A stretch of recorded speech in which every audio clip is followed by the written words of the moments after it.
Imagine being able to reduce the amount of insulin you need while eating the same amount of carbs or even more.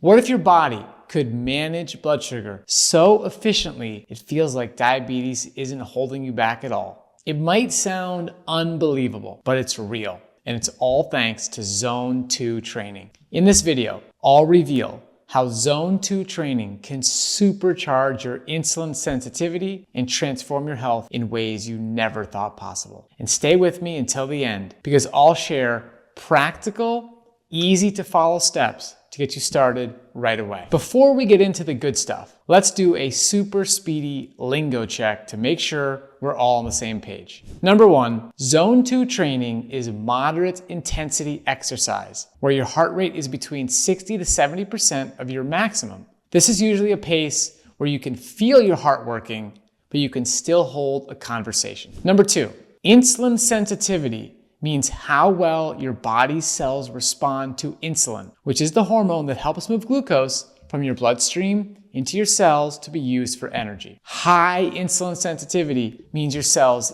easily take in glucose with less insulin, which keeps your blood sugar levels balanced and healthy. Number three, this applies to all forms of diabetes, all of them. It doesn't matter whether you are living with type 1, type 1.5, type 2, gestational diabetes, pre-diabetes, whether you take exogenous insulin or are on any type of medication or not. This information is relevant to you and will radically change your health. So keep listening. Okay, so how would someone be able to take less insulin while eating more carbohydrates just from exercise alone? Let me explain it like this. Imagine that you're trying to get into a concert. You're waiting in line with thousands of people who are also trying to get into the stadium. You stand in line for a long time because there are only 3 doors through which you can get in, which is pretty inefficient.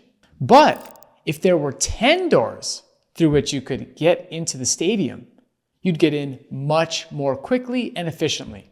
Glucose transporters are like doors into the muscle cell. When you exercise at a Zone 2 level, you add more doors, aka glucose transporters to the muscle, allowing more glucose to get in more quickly. This reduces the amount of glucose in your bloodstream and therefore lowers the amount of insulin that your body needs. Believe it or not, Zone 2 training is the single most effective way to increase glucose transporters for muscle cells. And even better yet, you get extra credit for whatever exercise you do. Studies have shown that even after you finish exercising, your muscle cells continue to have those extra doors and be more efficient in taking in glucose from your bloodstream. One study found that you can have literally double the amount of GLUT4 glucose doors, and that this effect can last hours and even up to days after exercising. If you want to get the best bang for your buck, Zone 2 exercise is hard to beat. One of the really cool things that I've learned about the body is that neither disease nor healing happen in isolation. Just like an ecosystem in nature, where one part affects the whole in a bunch of interactive ways, the same is true inside the human body. So at the same time that Zone 2 training is doubling the amount of doors for glucose to get into your cells, it also literally turns your body into a power plant. Just like solar panels take the sun's rays and turn it into energy we can use to charge our cell phones, mitochondria take the food you eat, especially glucose, and turn it into energy your body can use to do literally everything you do. Whether you're walking, talking, thinking, or having the best day of your life, mitochondria made it possible. Zone 2 exercise increases the number of mitochondria that you have in your cells and the efficiency of those mitochondria. So you have more of the glucose version of the solar panels, and they all work better when you regularly do Zone 2 exercise compared to when you don't. This is another way that your body uses glucose more efficiently and effectively, which lets insulin take a break from doing all the work, aka increasing your insulin sensitivity. Studies have shown that when you engage in exercise, especially zone 2 exercise, your mitochondria can increase the rate of energy production by more than 100 times. Let me say that again, because that stat is wild. When you engage in exercise, especially zone 2 exercise, your mitochondria can increase the rate of energy production by more than 100 times. But having better, stronger mitochondria doesn't just improve the process of turning glucose into usable energy.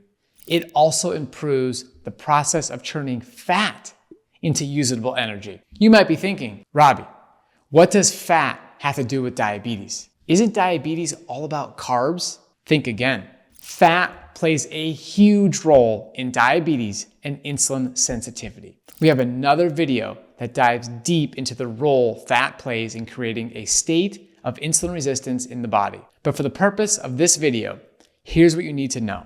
Zone 2 training improves the body's ability to burn fat. This leads to a reduction in visceral fat, which is the fat stored inside your body and around your internal organs. This is super important because the more visceral fat you have, the less glucose your muscles can absorb. The less glucose your muscles can absorb, the more glucose is left in your bloodstream, aka high blood sugar.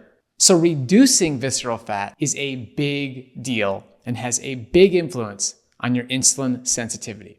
Okay, so I discovered that zone 2 exercise creates more doors for glucose to get into your muscle cells. It makes your body more effective at using that glucose, and it makes your body a fat burning machine, which further improves your body's ability to use insulin. And there's one more thing that I want to add to explain this harmonic healing environment created inside your body when you go for a jog or dance at Zumba. Inflammation is a word that's thrown around in the health world all the time, but most people don't know what it actually means and why it's bad. So let me help you with that. Chronic inflammation is like a construction crew that never leaves.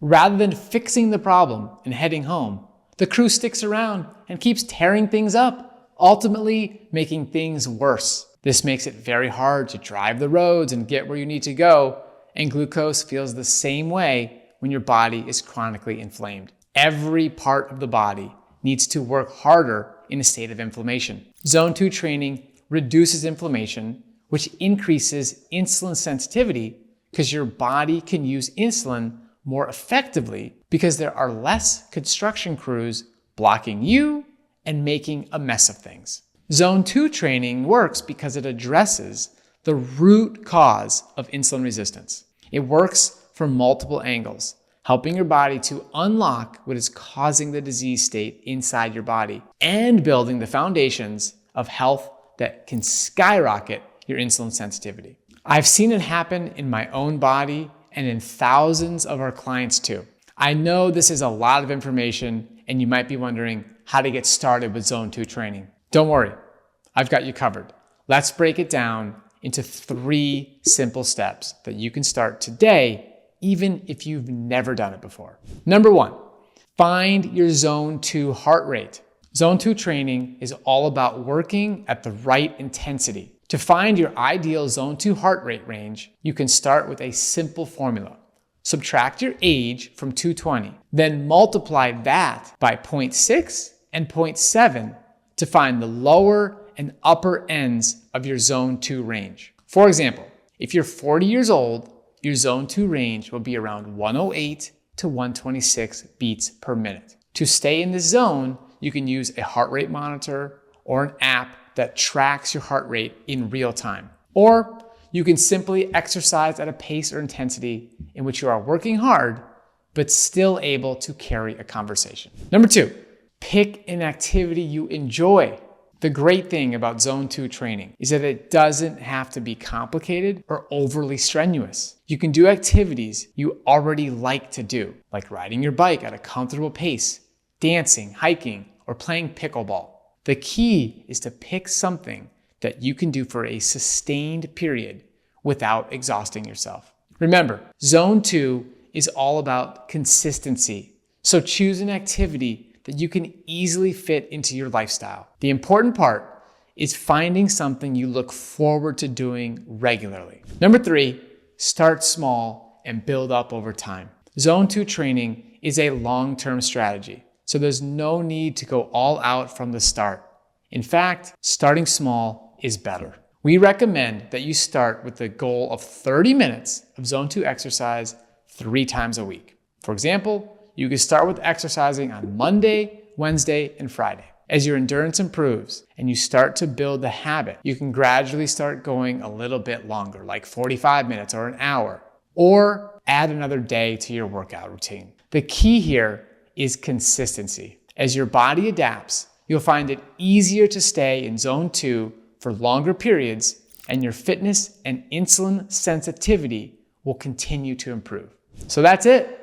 3 easy steps to get started. Give it a try and report back when you see your insulin sensitivity go through the roof. And if now you're hungry for more information on how to have the best insulin sensitivity of your life, then put this video on your list. It has over 100,000 views for a reason. You want to find out why?